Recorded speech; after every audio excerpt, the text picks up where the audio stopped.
Hi class, welcome to our general mathematics lesson. Today, we're going to step away from the formulas for a bit. Ever wonder why flowers, leaves, and even the patterns on your floor look so satisfying? It's not just by accident. Math is the visual language of our world, whether it's in nature, art, or even in your alkansya.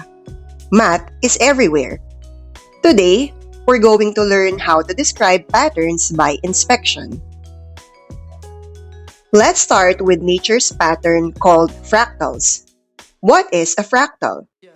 Fractals are patterns made of repeating shapes on smaller and smaller scales. Zoom in and you'll see the same shape again. Fractals in nature, examples are fern leaves, repeat their branching pattern at every scale. Lightning bolts branch the same way. Nature uses the same math everywhere. Have you noticed how a fern leaf has smaller leaves that look exactly like the big one? Or how lightning branches out? We call these fractals. The rule is simple. If you zoom in, the pattern repeats. Another nature pattern is spirals. Look closely at a snail shell or a pineapple. You'll find one of nature's most beautiful secrets, the spiral. Spirals appear in snail shells, pineapples, sunflower seeds, and even galaxies. They follow a special mathematical rule called the Fibonacci sequence, where each number is the sum of the two before it. 1, 1, 2, 3, 5, 8, 13, 21, and so on. Nature uses this pattern to grow efficiently and beautifully. Math isn't just in your notebook. It's alive in the world around you. Next nature pattern is called Voronoi. What is a Voronoi? Patterns formed by dividing space into regions around points. Look closely at a giraffe's coat, a dragonfly's wing, or cracked dry soil. Nature uses Voronoi patterns everywhere. Each region surrounds one central point, and every spot inside belongs to the nearest center. It's math hiding in plain sight. Let's look at the cracked dry soil. When mud dries out, it naturally forms cracks that create this type of pattern to release the tension built up by the ground. Another one is the dragonfly wings. If you examine it under a microscope or zoom in on a high-resolution image, you will see a network of lines forming various polygon-shaped cells. This is a Voronoi pattern, which provides the essential structure and strength needed for the dragonfly to fly efficiently. Now, how about those cool spots on a leopard or stripes on a zebra? That's the Turing pattern. It sounds fancy, but it's just the result of two chemicals fighting inside the animal's skin. One creates the color, and the other stops it. It's like a mathematical reaction happening right on their fur. So what is a Turing pattern? It is a natural phenomenon where complex patterns such as spots, stripes, and swirls emerge from a simple mathematical process called reaction diffusion. In this process, two chemical substances interact within an organism. The activator, a chemical that triggers the formation of a pigment, like making a dark spot. The inhibitor, a chemical that suppresses the activator to prevent it from spreading too far. Now let's look at another pattern found in our art and architecture. Tessellations. Tessellations are repeating shapes that fit together perfectly. No gaps, no overlaps. Filipino woven textiles are a beautiful example. Weavers carefully interlace threads to create geometric patterns that tile endlessly. Math and culture come together in every thread. Have you ever looked at a tiled floor or an indigenous woven textile and noticed how all the shapes fit together perfectly? There are no gaps and no shapes overlap. That's a tessellation. In geometry, a tessellation happens when a shape is repeated over and over to cover a surface. You can see this in our traditional Filipino woven fabrics or even in the puzzle-like patterns of floor tiles in our homes. Now let's explore how we use symmetry in the things we build. First, what is symmetry? Symmetry means both sides match, just like a mirror reflection. If you fold a shape in half, both sides are identical. Math isn't just in the wild, it's in our culture too. Look at our Philippine Parol. It's the perfect example of symmetry, mirror images that balance each other out. Look at this architecture. Notice how the left and right sides are perfectly balanced. Architects use symmetry to create a sense of order, beauty, and stability. It's the same principle that makes a grand entrance look impressive. Our eyes are naturally drawn to this balance. So, how do we solve patterns without complex formulas? We use inspection.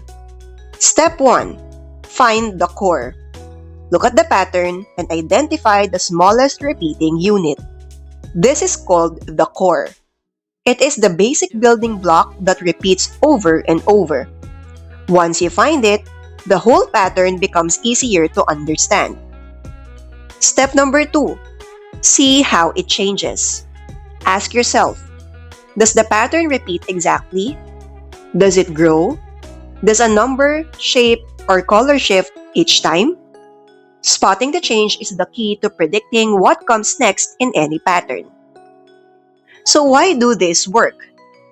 These two simple steps work for shapes, colors, and numbers. You do not need complicated formulas, just your eyes and your curiosity. Inspecting patterns is a skill anyone can master. Let's have problem number 1. Shapes. A street mural has a repeating pattern. The sun, star, sun, star. What will be the 21st shape? Let's have the solution. It is called the odd-even trick. Look at where each shape falls in the sequence. Sun, star, sun, star. Every shape has a position number. The secret is hidden in whether that number is odd or even. Odd is the sun, even is the star. Odd positions 1, 3, 5, 7 always land on a sun. Even positions 2, 4, 6, 8 always land on a star. This pattern repeats forever. No need to count one by one. The 21st shape is a sun. Since 21 is an odd number, the 21st shape is a sun. You just solved it by inspection. No counting, no guessing. Just spot the pattern and apply the rule. Now let's have problem number 2. Colors and patterns. Fiesta banderitas are hung in this order. Red, blue, yellow, red, blue, yellow. What color is the 18th flag? The solution will be the multiples trick. Step 1. Find the cycle. The pattern repeats every 3 flags. Red, blue, yellow. This means the cycle length is 3. Every time you count 3 flags, the pattern starts over again from red. Step 2. Use multiples of 3. Every multiple of 3, 3, 6, 9, 12, 15, 18, always lands on the last color in the cycle. Since 18 is a multiple of 3, the 18th flag lands on the last color. So the answer is, the 18th flag is yellow.